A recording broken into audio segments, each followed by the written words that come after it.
Hello, everyone, and welcome back to Healthcare Marketing Executive. I'm so excited for today because we have the privilege of hosting Bryan Bowles. He is the Vice President of Marketing at GHX. They're a leader in healthcare supply chain innovation. Bryan's got a background in corporate marketing, product marketing. He's leading the team at GHX. He's been a VP of marketing at Premier. He's well known for driving brand transformation, building motivated teams, and aligning market strategy with business growth. I had the chance to meet Bryan personally at the GHX Summit last year in Atlanta. I was blown away by the conference. I was blown away by the new brand that they've launched, which we're going to be talking about on this podcast, and really just an event that you shouldn't miss if you're in healthcare. With that said, Bryan, I want to welcome you to the podcast. Thanks so much for joining me today. Saul, thank you so much. Really appreciate the opportunity to be here. It was absolutely great connecting, and thank you for joining the GHX Summit back in May in Atlanta. We had an amazing customer panel that you did a great job facilitating for our audience. And I think it's that sort of practical knowledge that comes out of our conference that people really appreciate. Thank you for being a part of it. And thank you for the opportunity today. Oh, it's my pleasure. It's my pleasure. So look, the thing about this podcast, we like to talk shop, and it's about the people that do marketing. So for our audience to get to know you better, you've led marketing across some of the most influential organizations. Premier, we talked about GHX now. What key lesson from that journey most influences how you approach marketing leadership today? Yeah, thanks, Saul. Yeah, I've had a varied background to end up leading marketing organizations and teams. I think one of the key lessons that I've taken from both of those organizations and the previous role, non-marketing roles that I was in as I grew up in those organizations was really to have an appreciation for the seller's journey. Of course, in marketing, we talk a lot about the buyer's journey and how to decide and evaluate. And we know today everything's in a buying group, and dealing with those dynamics, particularly in enterprise B2B sales in companies like what GHX is today. I think as a marketer, to be really good in that sort of environment these days, you have to be able to walk in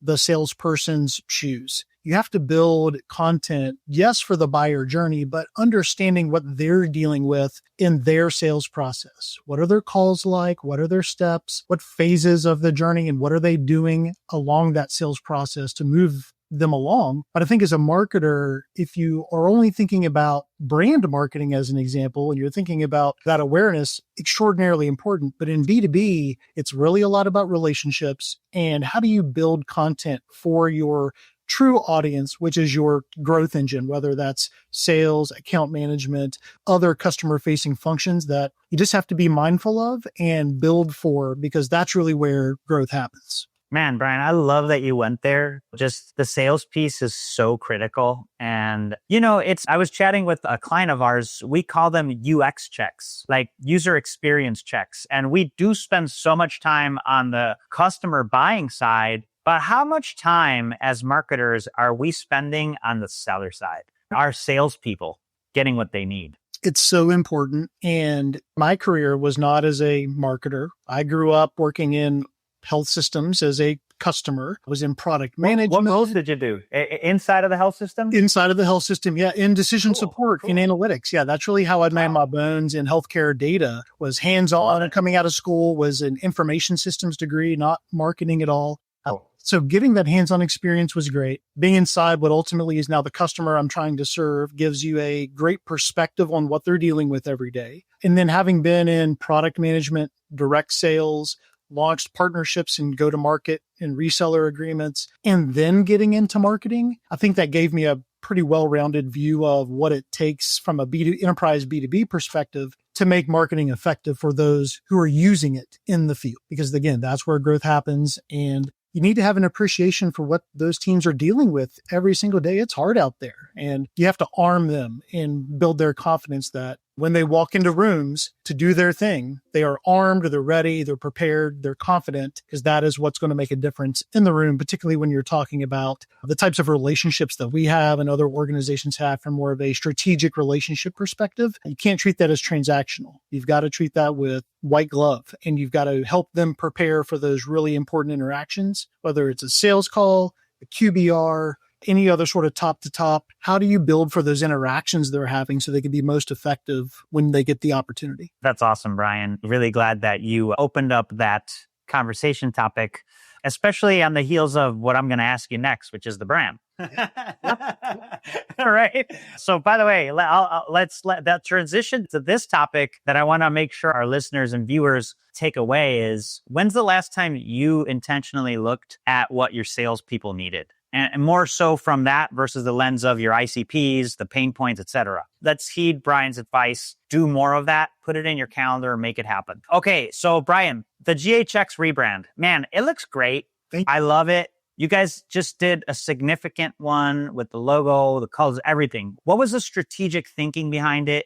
And how are you using that new brand to tell a more modern, unified story about GHX's role in healthcare? Yeah, no, thank you. Really appreciate it. We're extraordinarily happy with it. And let me give credit where credit is due. Our executive director of marketing strategy and operations, Chelsea Walsey, and our creative director, Andrea Atwood, had the most amazing vision and execution of that vision that I have seen with a brand in my entire career. They handled it extraordinarily well.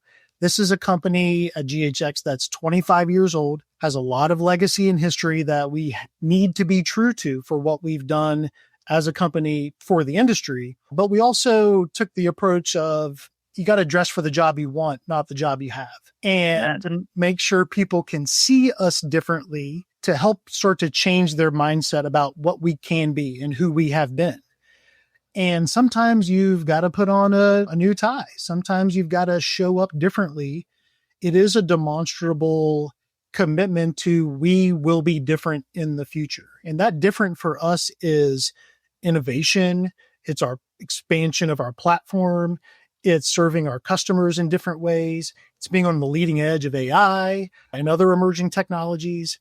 That is what we hope to convey with it, is a new sense of reinvigorated innovation that we're going to continue to bring to the market, and take credit for the innovation that we've led over the last 25 years that maybe we didn't get full recognition for. And the brand is intended to bring us up into the 21st century and create that environment where people can see us as something different than we've been, and have a credibility factor within that, because we do deliver innovation every single day. So we needed our brand to match the reality of what our platform and company is delivering. And we just needed to bring that up into modern times. So we were extraordinarily happy to do that. We had an opportunity at our 25th anniversary all employee meeting to surprise the company that it was happening. In one of our keynote sessions, it was absolutely a surprise, where we had all the old brand on everything. And then we did our session with that announcement. You came out of the ballroom and, hey, everything's in the new brand, in a transition that we did to give everybody their new swag bag and all the fun stuff you want to do. I think for our employees, and we have a lot of longtime employees, I think it showed that leadership and our company is willing to change and evolve. And this was just a demonstrable way to prove that to everyone, that we are thinking differently. We are looking ahead. We are innovating. And again, to capture all the credit that we probably haven't gotten over the last several years, that this company has absolutely been delivering. So matching perception and reality, I think, was the number one goal, and to ensure that we are the high-tech innovator. People see us as the high-tech innovator that we are. That's brilliant, Bryan. Congratulations on that brand relaunch. And by the way, on the longevity, boy, I'll tell you, I was at the meeting, got to meet a lot of the team. Wow. I mean, like 10, 15 years, like people, it's like family. And even Bryan, at that selfie booth, it was so fun to be there with you guys. Like it was just like a family reunion with you guys. It is this company is fantastic culture. It's a close-knit group. It is very mission-driven. Our customers, of course, are health systems and major medical device suppliers, and we need to further their mission for patient care. And this company very much has that end in mind of what we're actually doing. And I think that's why you see the longevity, is because the why at this company is extraordinarily strong. People don't work in healthcare and the back office of healthcare, even like where we live a lot of times, without that sort of mission and purpose of the patient at the end on the operating table, in the ICU. that need what they need to get better. And we need to support those care delivery providers to be able to deliver that in an efficient, effective way. And I think that's what keeps people at the company and what bonds us together as well. Yeah, that's so cool. And of course, we can't have a company culture discussion without giving a shout out to Tina. Absolutely. Right? Tina Vatanka Murphy, the CEO over there, just a brilliant woman and leader. That one of the best, in my opinion. Hey, look, so let's talk about complex value props, right? Because you guys have a complex value prop. How do you grab something so complex that's so effective and message it in a way that really resonates with both customers and the broader healthcare ecosystem? Yeah, no, thanks. I think a lot of companies deal with this where they have internally, when you talk about it, everybody's in the know. It's technology, it's data integration, it's all these things that are jargon filled that inside your company is just your second language. You know it implicitly because you're living it with it every day. When you get out 1 or 2 degrees separation into the real world, people have very hard time understanding what is it that you do actually. And so our approach has been be as practical as possible for the way we talk about the value that gets delivered from our company to our customers. We are really trying to stay out of the academic theory of the case. We understand that we are supporting automation, operational efficiencies, people's day-to-day workflow within their job that they show up to every day. We're trying to be very practical so we can speak right to the person and the specific problem we're solving without all the extraneous fluff around it that sounds great internally but confuses people externally. So that's one, practicality. Two is do it in the voice of your customer. Just think about the influencer world that we live in, social media these days, right? It's one thing for me to say it as a representative of the company. It's different if 10 of your peers say it, that you hear them say they're the value they're getting. That's where you build credibility and trust. And that's really what marketing is all about, is building credibility and trust. And so we've been very intentional, like at our Summit conference, we make it a point to capture at least 20 customers on video so they can tell their story. And then we can use that as part of many different ways to evangelize about the customer or about the company, but it's in the customer's voice. And when it's in the customer's voice, that's what makes all the difference in the world, because that is the proof that you're doing what you say. And so those are the two things we've really leaned into, is practicality and then through the voice of the customer. That's awesome, Ryan. Yeah, it's hard to do because we do end up very in the details. We know the details of our offer. Let's be practical with it. Let's get customer voices out there. And on the topic of leads, I think that's a discussion that I think every marketing leader grapples with. What's your take on leads? Leads are very important. Of course, leads are very important. I guess what I would say is, and my team knows that I am hyper vigilant about segmentation. When we think about our account-based marketing strategy, we think about any of our commercial outreach programs, any sort of campaign we're running, being hyper-vigilant about the market segment you're tackling is really important. Yeah. In our situation, and I think in many larger companies, you have an installed customer base that probably uses a core product, and you've got a lot of upsell, cross-sell opportunity to be able to get into. And if you're in a relationship business, leads are different because they're being sourced by maybe a customer success account management style team. Maybe you have a BDR function who are dialing for dollars into accounts, and you've got strategic account executives in there trying to build relationships with the C-suite. I think the approach we've taken is really twofold. One is because we have many customers, our footprint's pretty large, we just want to stay top of mind from an awareness perspective. That's where our thought leadership comes in. That's where a lot of our content strategy comes in, our events and expertise that we've got. We want to market that from a credibility perspective, just to be in the ether so they see us around. Two, when we do very specific account-based marketing campaigns, we've been trying to be really specific about calls to action that are relevant and not generic. Set up a demo today or connect with us now. No one fills out a form anymore. Nobody wants to really get cold called, because when's the last time you picked up your cell phone with a call that has an unknown number, right? Never. I don't know about you, Brian, but I get bombed. All the time. My inbox, my other inbox is full of every sort of sales email that's getting marketed to me as a marketing leader. And we know that's what's happening with our customers. And we know Just recently, we had our customer advisory board. These are extraordinarily busy people who have jobs, and at least in our customer base, running $100 million operations to support literal care every single day for patients that have procedures scheduled. So when you get their time, you have to be very specific and to the point. You've got to hit a home run. Back to my point earlier about what's the seller journey. When you get opportunities for those interactions, particularly with senior executives, you got to hit a home run. There are use cases for pure play lead generation, of course, but I think you have to balance that and understand where your pipeline is and what your needs are and how your, again, sales team operates, because they're in those accounts every day. And so are they really looking for some cold calling expertise to get a low quality lead? Or are they better served understanding the engagement those accounts have had with our content over the last 6 months and be informed going into a conversation with contacts they know, so they can parlay that into warm introductions to people maybe they don't know for other parts of our business. And it's a sensitive thing because you want to generate pipeline, of course. How you go about doing that, I think, is really, you got to be thoughtful about, because I think the old school days of fill out a form, schedule your meeting, request a demo, those are few and far between. But when you do get, those are really hot because somebody's really shopping and really evaluating, but you're cast the wide net, get a big MQL funnel and bang down through it into the credible few. What happens is you lose a lot of credibility with your sales team because you give them a lot of the stuff that looks okay, and you want to feel good about the number you're putting through your own number, your own KPIs. Yeah. But then they get fatigued with that and they don't want to deal with it. And then they ignore the really good ones. And so we've got to be really thoughtful about how we do that and do it with them, not to them. We need to do it with them, understanding our customer. Very wise, Bryan. And you're speaking to my heart with the relationship piece and the world that we're in today with so much noise. Definitely. And the king KPI is pipeline and revenue. So 100%.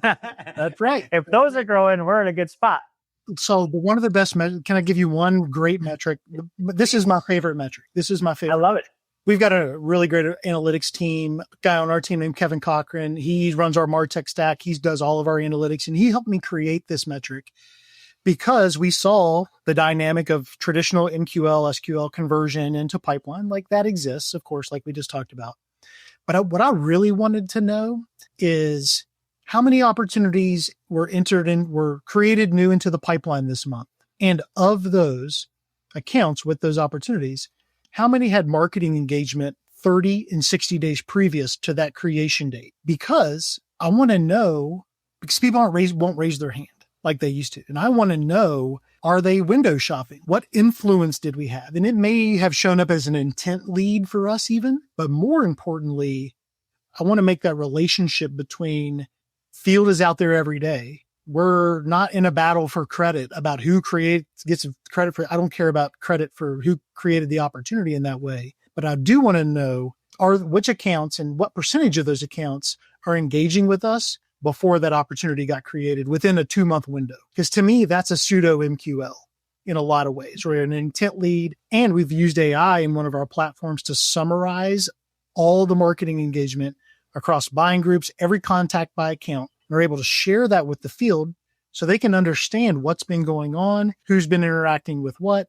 so they can be prepared going into those really important interactions throughout their journey with that account, which is not always just a sales process. And that to me is a leading indicator of, are we reaching the right accounts, and are those accounts reacting to our content, which is then manifesting in opportunities that everybody has a hand in. But we've gotten over the who gets credit for the lead. We're done with that. That's no longer important. I think that's great. Yeah. And it's this sort of, so it's a 30 to 60 days prior to an opportunity creation date. And then you probably have, do you have campaigns attached to contacts and absolutely emails sent and all that? So you can quickly take a look at all that. That's right. Even with their interaction with our support organization, anything that gets tasked in Salesforce activities, summarizing all that up so that somebody or an executive coming into an account that's not as close to it can get a readout of who are people, who are we interacting with, what are they interested in? And we've found a way to summarize that with AI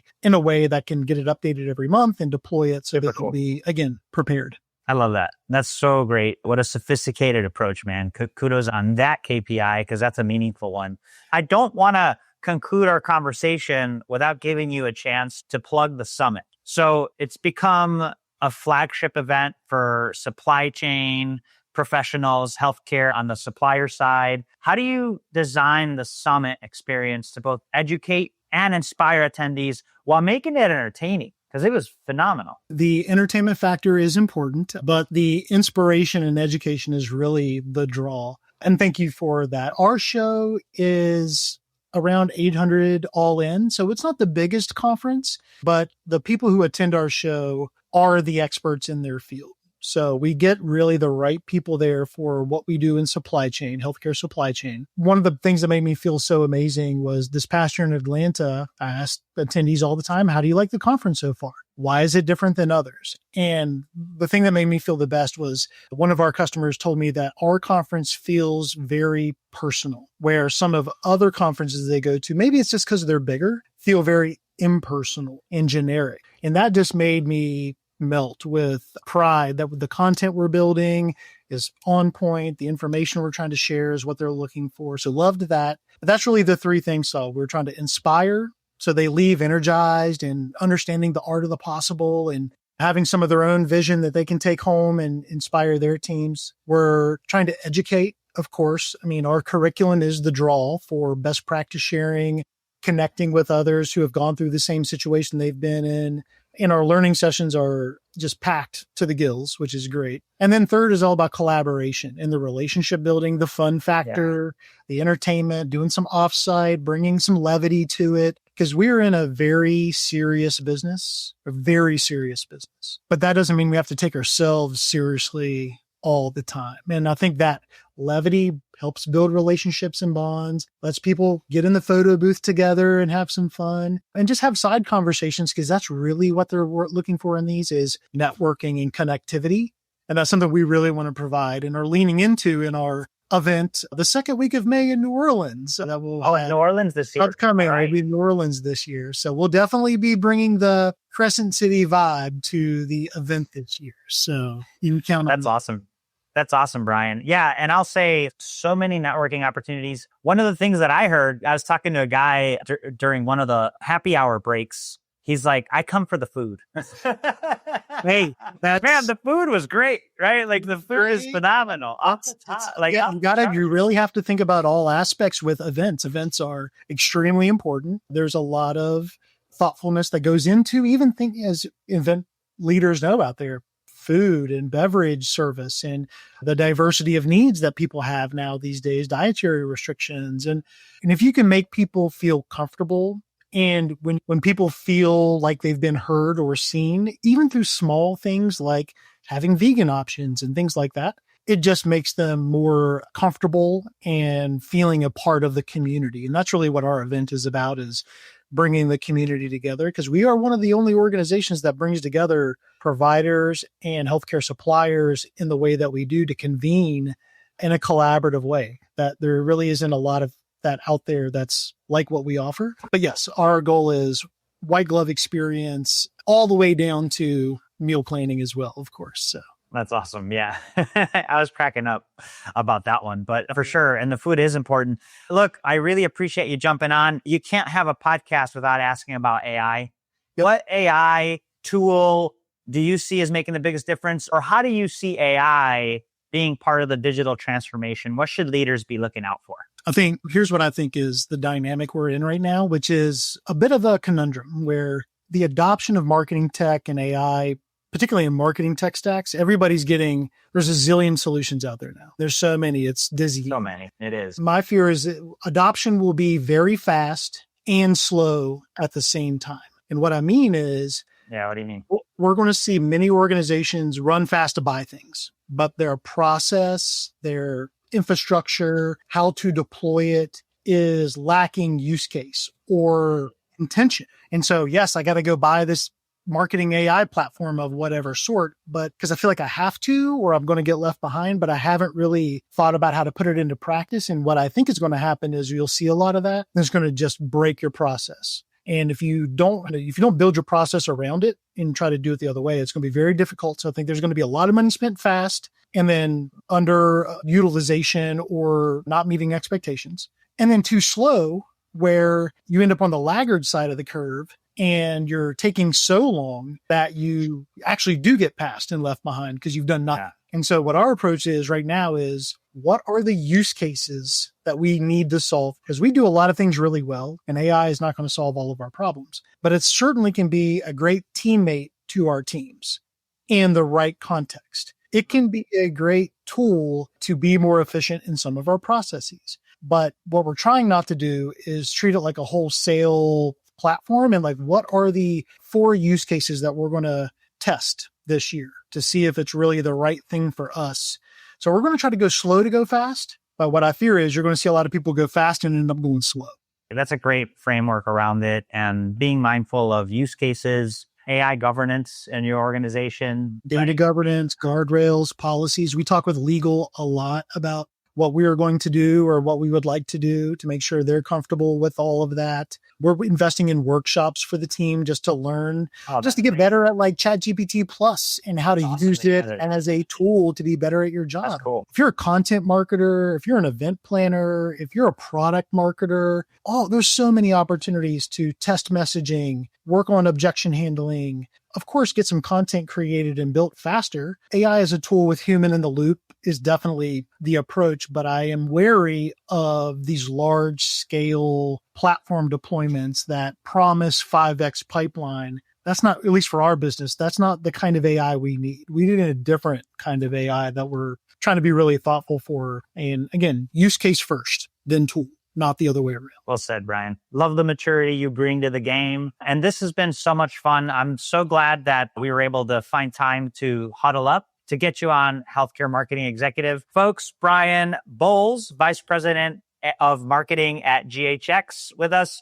Make sure you check the show notes on best ways to get in touch with him and follow his work. I know I see him posting things on LinkedIn, etc. So make sure you follow him there. Bryan, thank you so much for being with us. Thanks, Saul. Great to see you, and I look forward to seeing you soon. Thank you for the opportunity. Likewise. Take care.